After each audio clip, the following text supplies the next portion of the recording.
在地上大条，咱来看进前标出公电备案的中华德长甲婚林二轮的公诉甲乡大会。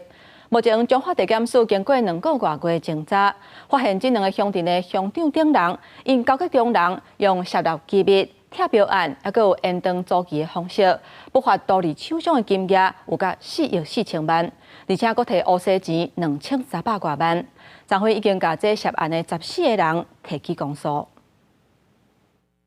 中华地检署扫除6连犯罪8月8所在中华德东乡婚林二轮乡的公诉甲乡大会，也召回2所在45人，引起全国关注。警方在正加起诉14人，其中包括德东乡长蔡小金甲代表会主席林小璐、参二轮乡长张东营甲代表会主席杨世炳4个人，求处8至12年不定有期徒刑。彰化竹塘云林2轮乡乡长及乡代会主席等人，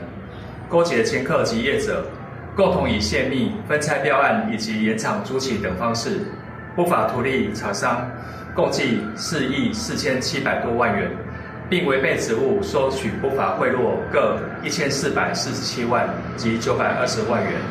分别经检察官求处8年至12年不等有期徒刑。6连备案调团，进前中法官机关将目紧伫单前应征乡长期间，甲涉林前乡公所组别，涉嫌勾结扣客业者、互行供电厂商检调发动搜查，2人成押禁见。检方调查德东2轮案发现，2地乡长甲乡大会主席等人勾结6连牵狗仔，以涉入分贴标案、延长租期等方式，不法独立厂商4.4亿。其中德东乡代表会主席林小璐，甲以细沙做牵狗仔的翁婿。收治1447万，2轮乡长张东营也收920万，拢予检方起诉。我今不本回答好不好？应该要积极来检讨整个绿电开发的